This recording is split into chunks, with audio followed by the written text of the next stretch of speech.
What do you say, everybody? Welcome to Elephant in the Room. It's our podcast. He's Jay Coker. I'm Mick Gillispie. Great to see all of you guys again, and we appreciate you being here.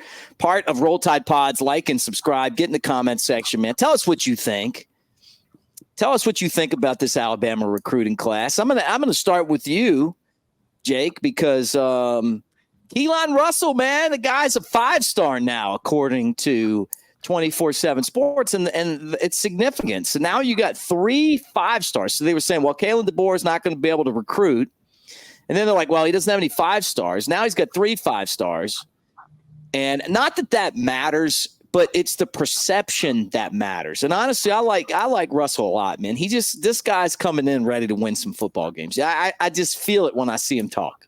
Yeah, it's funny. We had that conversation where I made the point that, Alabama just does more for you in terms of marketing.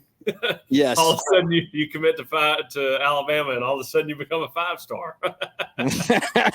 Roll Tide, baby. Roll Tide. Oh, yeah.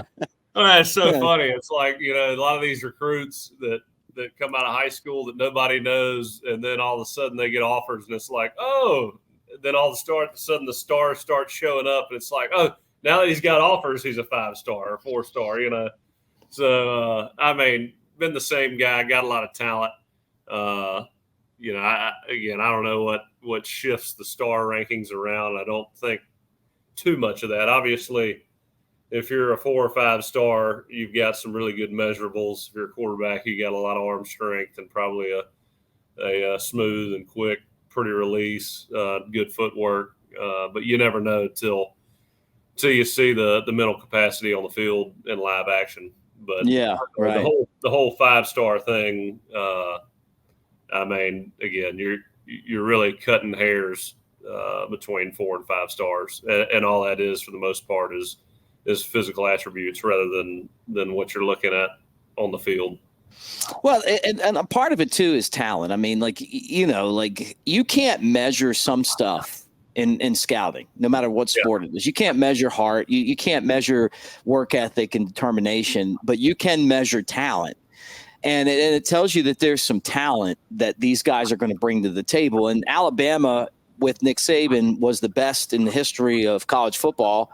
Yeah, I'm saying in the history of college football of taking 5-star talent and getting those guys to the NFL. A lot of the problems that you have with 5-stars, and you know this, and I want to hear your opinion, but sometimes you have 5-star talent and you think you don't have to work hard. And you see other guys go to other programs. Nick Saban never tolerated that crap. It was like, hey, look, man, you may have 5-star talent, but you're going to work here. And I thought that was one of the biggest reasons that he had so much success with the guys that had that amazing talent, is that he held them to a standard that was high enough to make them work as hard as they had to work to get to be as good as they could possibly be. Yeah, well, it's work ethic and also how you manage, leadership and getting guys through the things that happen off the field that are overwhelming and for certain individuals. And through, there's 1 or 2 ways of motivating guys, especially in college, and that's either a really, really high level of enthusiasm and support. Seems to be Coach DeBoer's route, which is, very effective for some guys. And then you've got Coach Saban's route where, he's breaking out the whip and you better do what you're told or you're out of here. Yeah, right. And Coach Saban had that history, and he led by example by being the first one there, the last one to leave, the hardest working person in the building at all times. There was no time off.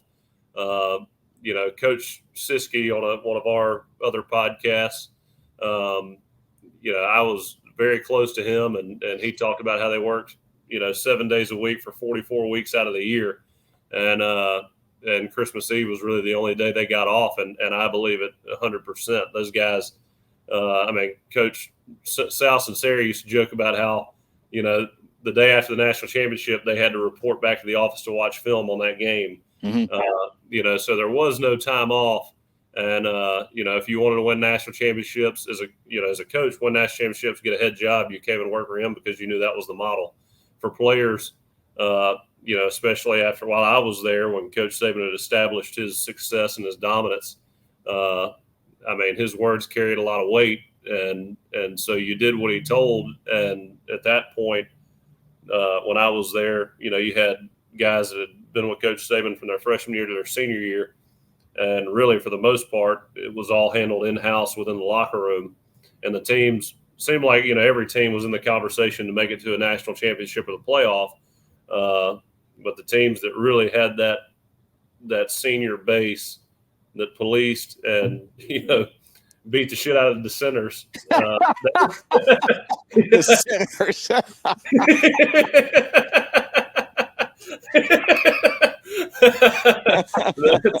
that was when you had the most success. That's when you're watching our podcast. Earmuffs.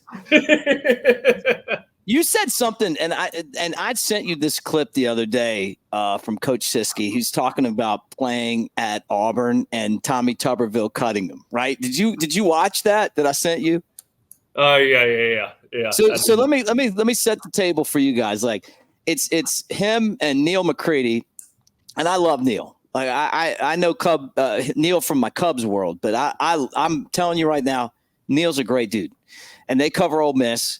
And he's talking about playing at Auburn and what just an absolute crappy way he got cut by Tommy Tuberville. And then he's coaching at your high school. Oh yeah. And he's like, here comes Tommy Tuberville. And I can't tell you the whole story. All I can tell you is that Tubbs didn't get a St. Paul's welcome. And then all you guys end up in Alabama. I sent it to you because I thought, like, this is hilarious, man. Like, first off, how many times have we talked about this? And you just treat people the way you want to be treated, man. I think that is the basics of life, right? Oh yeah. And it didn't sound like he got treated the way that he wanted to get treated by Tubbs. No. And I'll say this: I've known Coach Siskey since I was Was he your coach? No, he coached my older brother, but I was I was in 7th grade, I think, when he came to St. Paul's, and he was a jacked up, he was, yeah, right. He was a meathead, back then. You think he was in like gym class in high school at St. Paul's, like showing everybody how he could bench press like 350? Oh yeah, he came in. He had the big cargo shorts down to his calf. Do you think he did this? Do you ever seen these guys?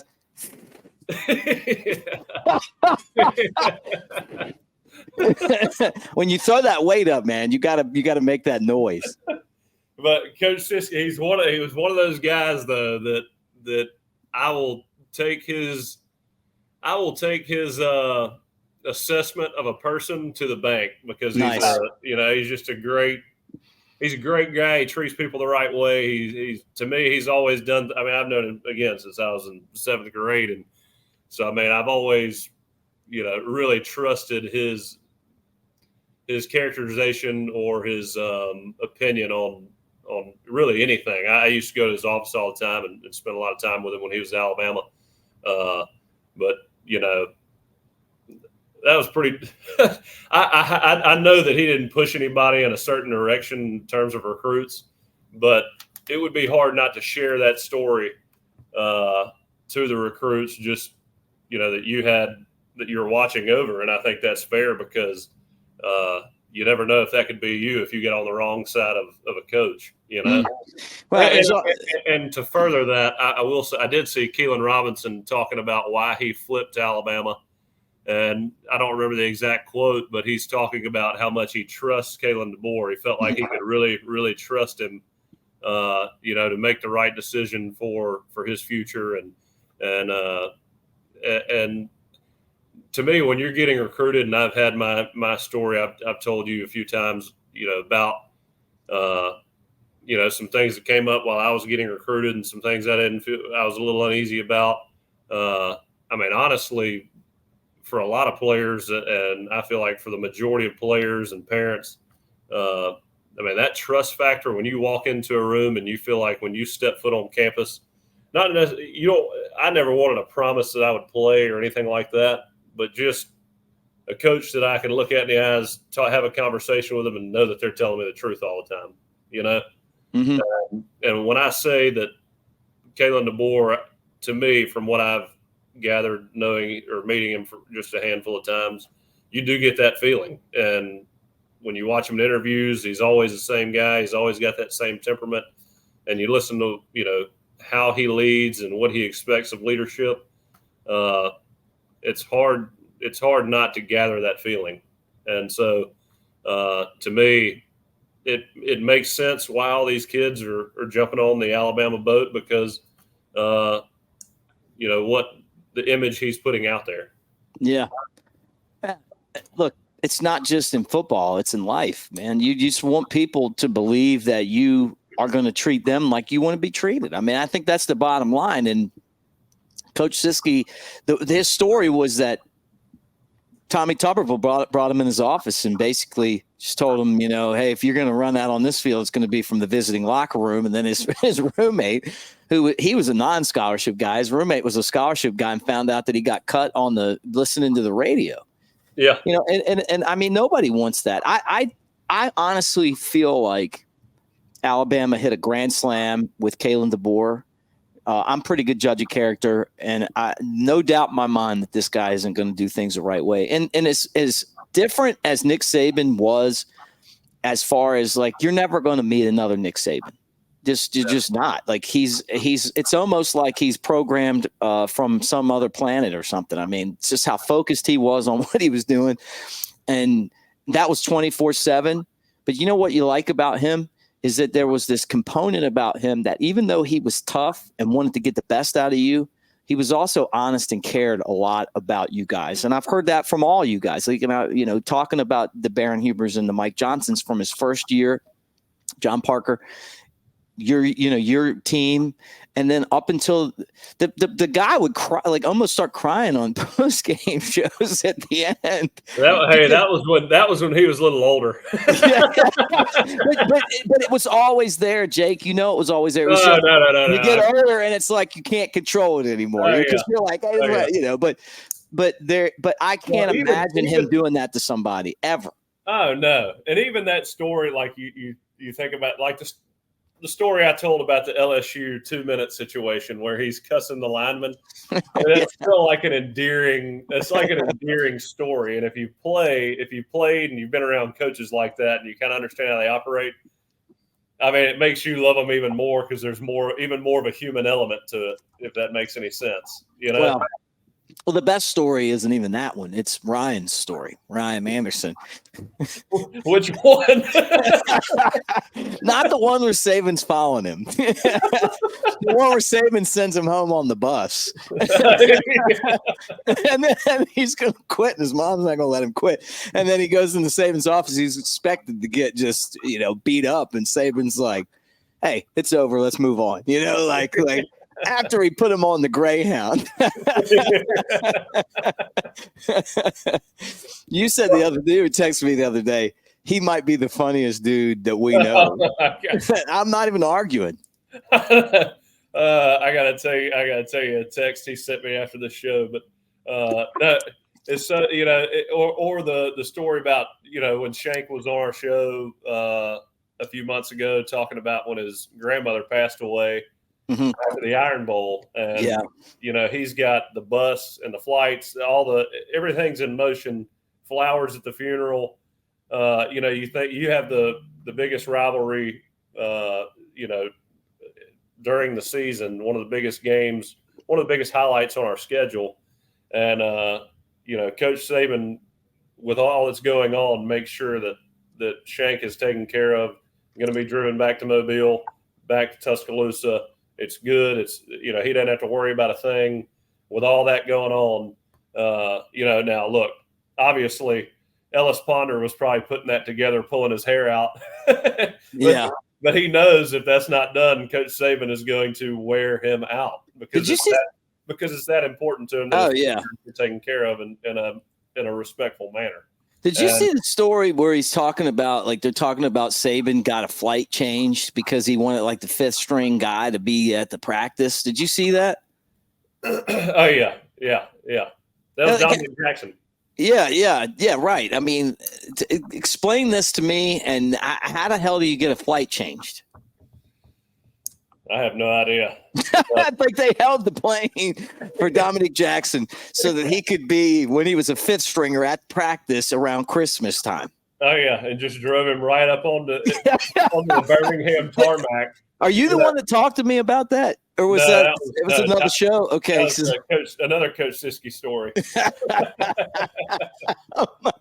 I'm like, how? I mean, man, I'm in Vegas right now, guys. Like, I'm telling you right now, they don't hold planes for anybody. Yeah. I mean, yeah, if you need something done and you're down to your last lifeline, Coach Saban's a good number to have. Yeah. All right. Well, let me pull this up right here. Boom. Let me tell you right now, Alabama is closing in on Ohio State for the #1 recruiting class. I mean, they're another big pull away from getting this done. I honestly, man, I got to tell you, if you have the #1 class, if you have the #2 class, you just got to get great talent in. But it does feel good when you do have the #1 class. And I didn't think Caleb DeBoer and the gang were going to. I mean, didn't doubt them, but I'm surprised by this. I had sneaky confidence, but I didn't have confidence like this. And I'm a little bit behind because, as you know, I had COVID Saturday till yesterday. Have we picked That's why everybody's been let down by you right now. They're like, where's Jake been? They were ready to hear from you on the show. But I can't have you come over before I'm going to Vegas with COVID. Yeah, I didn't want to ruin that trip. That'd be my luck. Yeah. I'm taking a timeout from the pool right now for this show. So, have we picked up anybody since we last talked? You know what? No, I mean, we lost a couple guys, and really the news has been that Big Mike. Michael Carroll, who's one of my favorite recruits that we got, just because, I grew up near Pennsylvania and his dad played at Penn State and he's coming to Alabama, but they just moved him to a 5-star. And then Keelan Russell. But I mean, it's coming, dude. I mean, like, there's spots open. The guys that Alabama's in the mix for right now are all top 100 players, some 5-stars. Like, the offensive line, to me, this offensive line group is game changing. I mean, like, this is they still might get one more guy, Ty Haywood, who's a 5-star from Denton, Texas. I think he's going to come. They get him. They're going to have a beast of an offensive line. And I think you win championships up front, man. Those guys don't get nearly enough credit, but when they're good, you win. Consistency is built up front, and that's where games are won. I mean, or that's where successful seasons happen. I mean, Alabama's always been built up front ever since Coach Saban's been there. Offensive line, defensive line. If you can run the football and stop the run, then you got a good chance to win a lot of football games. I don't care what anybody says. I mean, you can win with a lot of talent in the backfield and in the back end, but I mean, look, athleticism only takes you so far if you can't block and tackle and be physical up front. I love throwing the ball as much as anybody, but to me, running the ball wins games, and if you take away that ability, it's damn near impossible to win on a consistent basis. So, right. No, I love it, and again, I think, to me, watching that Michigan-Washington game last year really seemed like Washington had a hard time blocking Michigan, and well, so did we. Yeah. Let's be honest here. Yeah, I mean, it wasn't a few snaps that lost the game for Washington. It was, yeah, it wasn't an overtime game, is what you're saying. Yeah, I mean, it was a pretty balanced matchup between us and Michigan. Mm-hmm. Washington, I felt like Washington, Coach DeBoer did a hell of a job coaching and did as much as he could, but Washington just couldn't execute. But no, the games on offense is won, with those 5 guys up front. And that's, I think when he saw that last year and after that national championship game, he's dialed in and understands, what it's going to take to win up front. Yeah, I love that. Michael Carroll, Micah DuBose from Viger High, kind of getting him. He, left Georgia. Was going to look in LSU. Comes to Alabama. Those are the kind of guys you got to get, man. The big guys that are going to be up front. Protecting the quarterback and opening up the run for these running backs that Alabama has. So I'm expecting that Alabama close the door and get A.K. Deere and Caleb Cunningham from Mississippi. They're in the mix for a lot of other guys, around the country. They only have a certain number of spots, and those spots are becoming coveted because I think when parents come to town and they see how this coaching staff is basically fun to be around, cares about the kids, and has taken this new era of college football and run with it. I think that these are the places. This is the place where a lot of these parents want to see their kids play. Yeah. I mean, look, you come to Tuscaloosa, it's a completely different city than it used to be, and the campus is clean. It's you come to a game day and you understand what everybody's focused on is football. What everybody loves is football. It's so deeply ingrained in the culture down here that it makes it feel homey. And it's going to sound goofy as hell, but I remember walking out of that tunnel and hearing "Sweet Home Alabama" and how cool that was to be from here and hear that song and Dixieland Delight and all that. And I hear those songs now, it even has more meaning to me than it used to. And I think everybody has that emotional connection with those traditions that take place in Tuscaloosa for their entire lives. And I think it carries more weight than a lot of other traditions and other programs because of the love for the sport down here. And it's just infectious. I think families from all over the country feed off it, and they want to come back. And Kayin DeBoer is doing a hell of a job, spotlighting all that and really warming everybody up to being in Alabama and being in Tuscaloosa. Yeah, no, I'm with you. I couldn't be more impressed. Got to go out there and win some football games. But, with that said, these guys they're doing it the right way. They're doing it the right way because you win with talent. You win on the recruiting trail. It's going to be tougher. The schedule's not easy anymore. Even for Georgia, who had the cakewalk schedule rolling for a while, nobody's schedule's cakewalk anymore. It's different. You're going to lose some games. You're playing tough competition. I just saw we were made an underdog in terms of making the playoff this year. And I'm looking at last year's top 12. There's, let's see, now in the new SEC, 1, 2, 3, 4, 5, there'd be 6 out of the 12. If there was a 12-team playoff last year, 6 out of the 12 would be in the new SEC. There's going to be a lot of infighting and beating up. Yeah. I don't, if you pull that up and I'm sitting here looking at it, there are going to be a lot of SEC teams that you would think make it, but this new scheduling is going to make it tough for teams. That's what we need to do next show is look at all these teams and see who would be in our top 12 and look at the schedules and all that. It's going to be a fun year. I feel bad for Florida because they got a hell of a schedule, but they don't have the team to run through that. I remember Alabama's had some of those years where you look at the schedule and you're like, but they had good teams and they went through it. Yeah. To play those really difficult schedules, you just have to have a very good team. And if there's holes in the team, you're going to get exposed. And that's what I worry about. Kind of going back to Alabama's coaching staff. When you're at South Alabama, you're not coaching against this schedule. When you're at Indiana, you're not coaching against this schedule. The Pac-12, it'll get you ready, but you're not against this schedule. Nobody's ready for this. Maybe Kirby, I'd say probably of all the coaches, is the most prepared now that Coach Saban's gone. There's going to be a learning curve. And Alabama fans, we got to be patient with these guys because you have one good game. you have one good week, you turn around, man, you got the best of the best on the other sideline kind of figuring out what you're doing and making adjustments.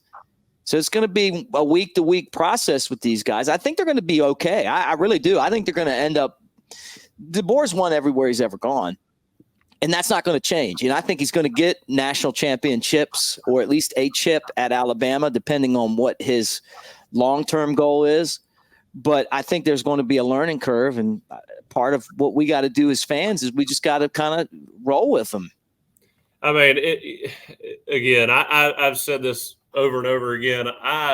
My expectations year one, I don't care who you are. And look, I know obviously comparing Coach Saban's first year at Alabama is nothing like comparing Kalen DeBoer's, because Coach Saban left Kalen DeBoer with a lot more than what Coach Saban had when he got here. But you're still, like you said, I mean, it's a lot different than Washington. It's a lot different than South Alabama. The schedules are different. You got to throw the kitchen sink at, 8 out of the 12 teams on your schedule this year. You got to be creative the entire season, create matchups, find weaknesses. The game plans are going to have to be really robust a lot more often. You're not just going to be able to call day one install plays over and over again against teams that you're going to walk through. I mean, it's going to be different. There's going to be a lot. You got to have a lot more depth now than you used to have, and that's so much harder with the transfer portal because, with the physicality of the teams you're playing, there's going to be a lot of bumps and bruises throughout the year, guys missing games. Next man up is going to be, it's going to be more important than ever. But everybody's got to deal with it and hey, Kane Womack came from South Alabama. I know he hadn't played. I know that he hadn't coached against, this type of talent week in and week out, but he also hadn't had these guys to coach week in and week out. So that's true. He did again, and he had some big win, beat the heck out of Oklahoma State last year. With a South Alabama roster, and Oklahoma State was, I want to say top 25. They were number 16 last year. So, look, I'm not saying we're going to be in the top 5, top 10.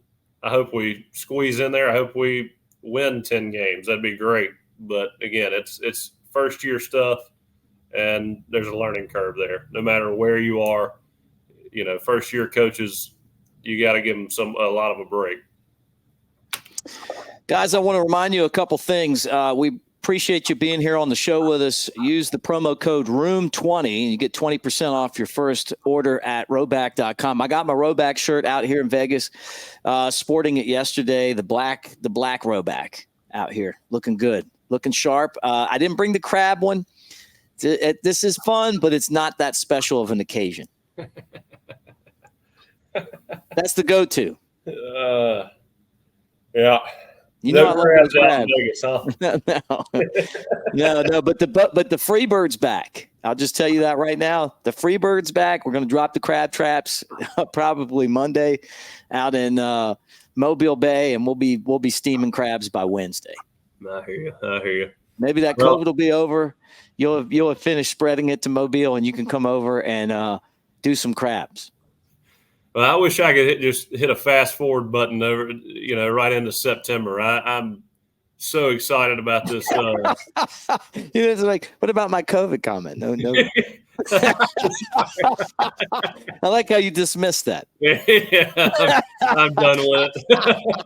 I'm so tired of freaking cold medicine and NyQuil. When you got small kids, man, and I've got a small kid too. I mean, I got a 7th grader now, but anything that comes around, you get it. Well, I got it first. So then my 1-year-old got it and my wife got it. And so the kids are like, Dad's out too much and he keeps getting us sick. He's at Mick's house too much. Oh, you come home with a different kind of cold. I call it allergies. Yeah, that's right.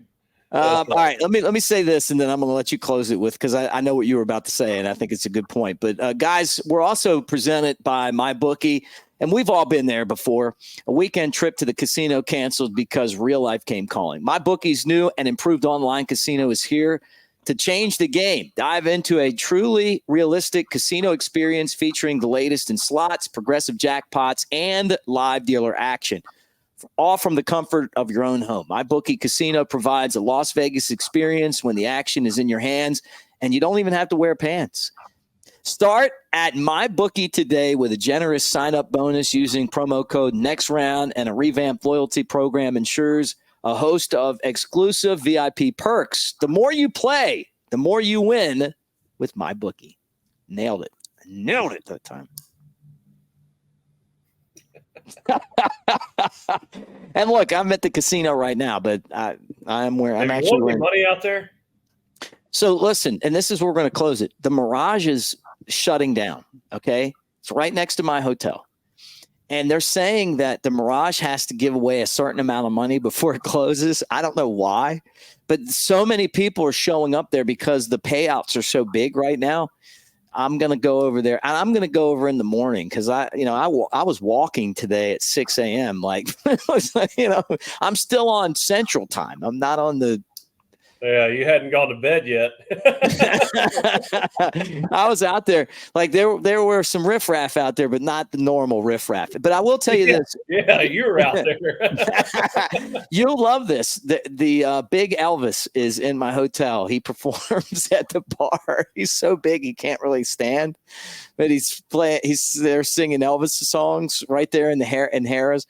But it's been a fun trip. All right, say what you were going to say before I rudely interrupted you to close the show about getting ready for September. I didn't know if I wasn't going to make a great point. I was just saying I'm ready to fast forward to September. You're ready for football? Yeah. I mean, again, not to take away from baseball, but we're in the dead period right now. It's coming now. I feel it, man. I feel football coming. It's coming fast. I usually like a good Thursday night game. I don't like the weekend before. I think Georgia Tech plays. I guess it's Florida State, Georgia Tech. That's a decent game. But I hate when there's not a really good Thursday night game to kick off. The Labor Day weekend games. Yeah, we got a big letdown on Thursday night this year. I don't know who our biggest game is, but hey, I don't remember because there wasn't a good one on there. We're in overtime because we were going to do 30 minutes again, and when we do these like remote shows, we'd say 30 minutes is like what they tell us the max is, But I got to tell you this, dude. I'm interjecting what I care about. I care about the Ravens.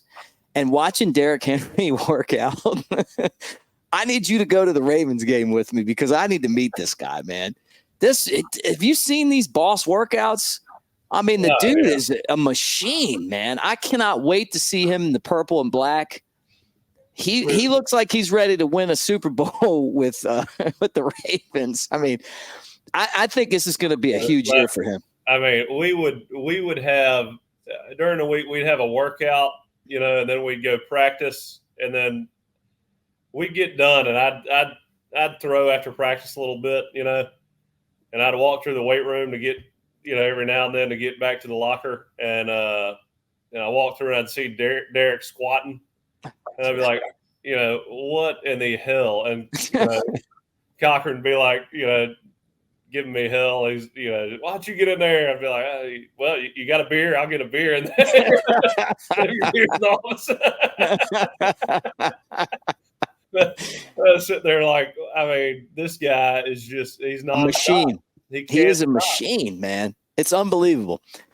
All right, guys, thanks for hanging out with us. We'll get back. Look, if you want to do a show Friday, I'm willing to do a show Friday. It's totally up to you. But it's going to be the same circumstances. I'm going to be out here at the Spear, going to these. Somebody's got to go check out this dead show at the Spear, and or Saturday. You just tell me when you're ready to do another show, and we'll pass it on to the people. All right. Okay. All right.